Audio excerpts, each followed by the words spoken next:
What's going on, guys? It's Greg here, aka NYPrepper. In this video, I'm going to be shooting my elephant gun suppressed, and I'm going to compare it to how it sounds and feels unsuppressed. So this is my Ruger M77 Hawkeye guide gun, and it's chambered in 416 Ruger, and I'm using a Silencer Co. Hybrid 46. And I contacted Silencer Co. to make sure that it's safe for me to shoot this rifle with this suppressor, and they said it was fine. On their website, they mentioned that it's fine for .338 Lapua, so I wanted to just double check and make sure, and they said it was fine. So I'm going to shoot a couple rounds here with the suppressor, and I'm going to check the zero. I want to see what my zero is at 50 yards with the suppressor. And this is an absolutely fantastic rifle. I have a Hogue full-length bed block stock on here. I have a Mason leather cartridge cuff. I have an Athlon 1-to-6 power scope, which, by the way, has held up to probably 200 or 300 rounds of this cartridge, so pretty impressive. I have some custom night sights on this rifle made by Tooltech Gun Sight.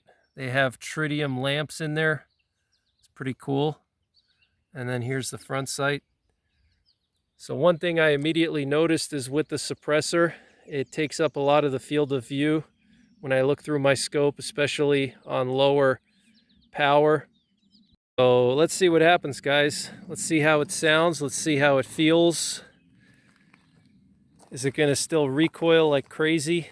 This thing has monstrous recoil, especially shooting off a bench. And I got some targets set up at 50 yards. Just going to check my zero. And this is the ammunition. I'm shooting some factory ammo here. I haven't started to reload for this cartridge yet, but I'm going to be reloading for it very soon. So this is a 416 Ruger. It's a standard length cartridge. So same overall length as a 300 Win Mag or 3006. But it can generate 5,500 foot-pounds of muzzle energy. This is a 350 grain solid from Buffalo Bore. And I have chronographed these, and I get 2,675 feet per second out of that 20-inch barrel. And that's 5,500 foot-pounds. And then we got the Hornady DGS, steel-jacketed solid. And this is the Hornady DGS, Dangerous Game Solid, 400 grains. I've chronographed this out of this rifle. I get 2,400 feet per second, which is 5,100 foot-pounds muzzle energy. It's a steel jacketed bullet, and it has a high antimony lead core.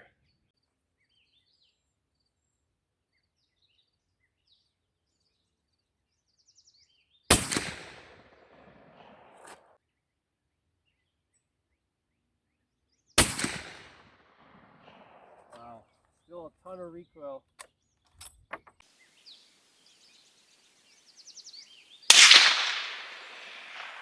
Wow, still a lot of recoil, but it's a lot quieter. Wow.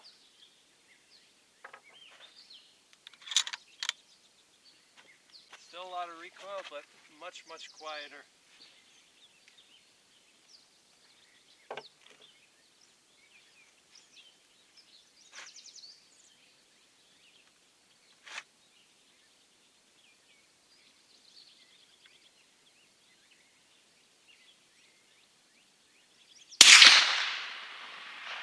Wow, still a ton of recoil.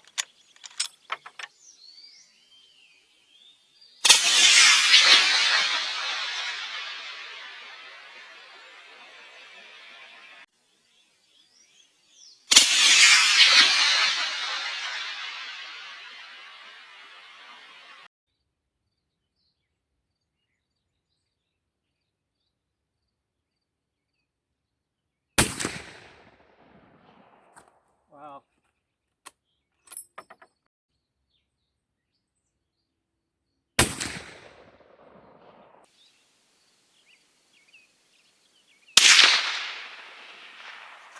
Wow. Still a lot of recoil. It's a little bit less though, I would say.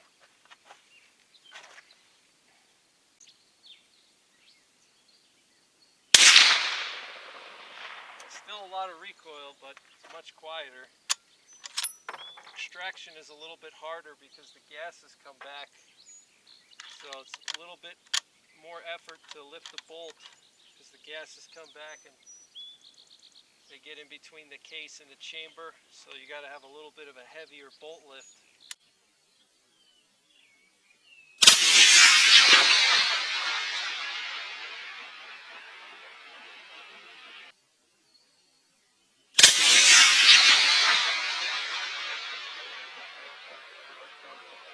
All right, guys, let me show you my groups here. So with the 350 grain, I was aiming right there and I had one hit up here and I'm thinking the other one went off the paper.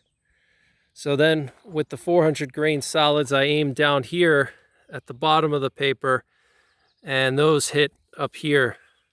So it looks like we're about 10 or 11 inches high and about 2 to 3 inches to the right with the suppressor. So normally I'm zeroed at about 2 inches high at 50 yards.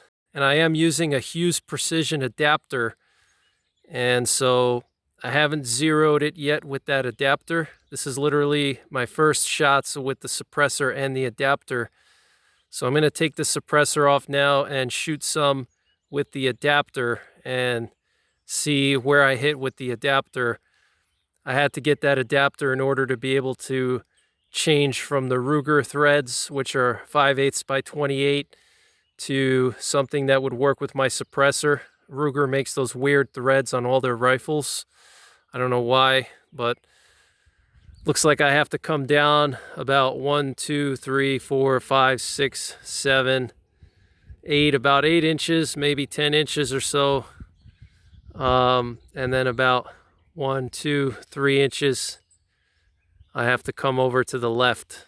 So pretty cool though. I'm impressed with that suppressor. It's working really good.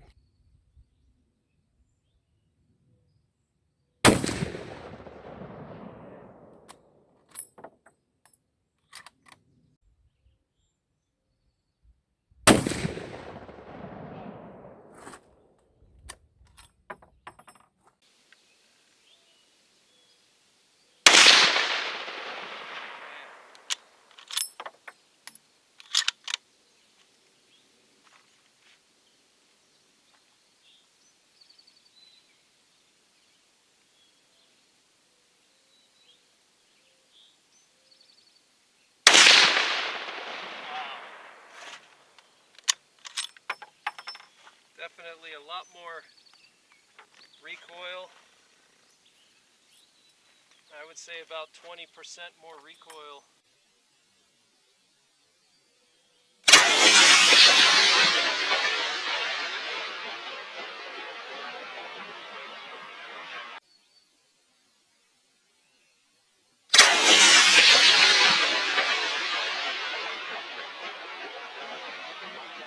All right, guys, so here were my hits with just the adapter, no suppressor. I was aiming right here, and here were my two hits. A little bit to the right, but I wasn't really aiming the best.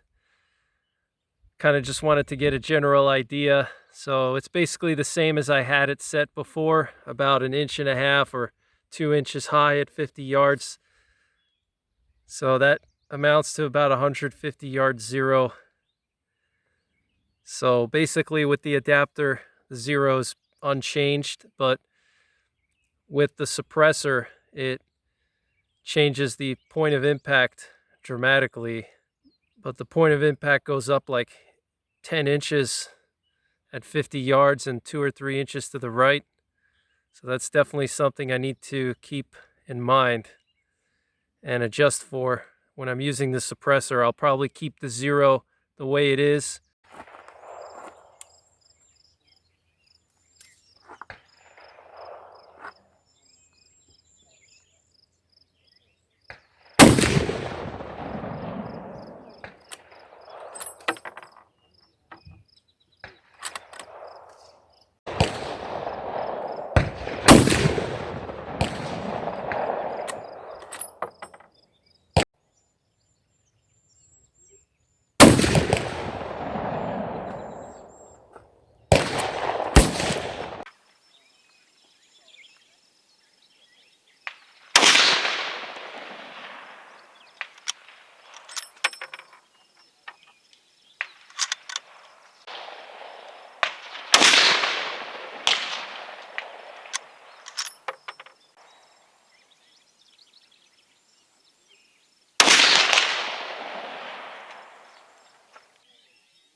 These were my hits with the iron sights at 50 yards, 1, 2, and 3.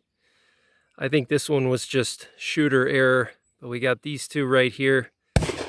Very tight group for 50 yards, and I was just aiming right here. My front sight basically takes up this whole ring here. So I'd say that's really good.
All right, guys, these are my 3 shots with the suppressor, 1, 2, and 3.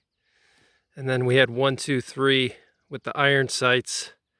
And I was actually aiming all the way down here. I had my front bead right in this area here. So that's about 10 inches or so low. So seems like the suppressor moves the point of impact about 10 inches high and maybe a little bit to the right. So that's possibly the only drawback of using a suppressor with a safari rifle, is it might change your point of impact dramatically. And if you're using iron sights, that's not something you're going to be able to adjust easily. With a scope, you can just dial, or you can hold over with the reticle, but with iron sights, you're going to have to hold lower or hold under to get the same point of impact. But as long as you're aware of that and you know the difference, you can adjust for that. So I was aiming right at the top of the berm. My front bead was right there, right at the top of the berm. So about 10 inches high. So as you can see, about 9.5 inches high. And with iron sights, it's obviously not perfect, but basically the same as with the scope. So if I use the suppressor, I got to keep that in mind.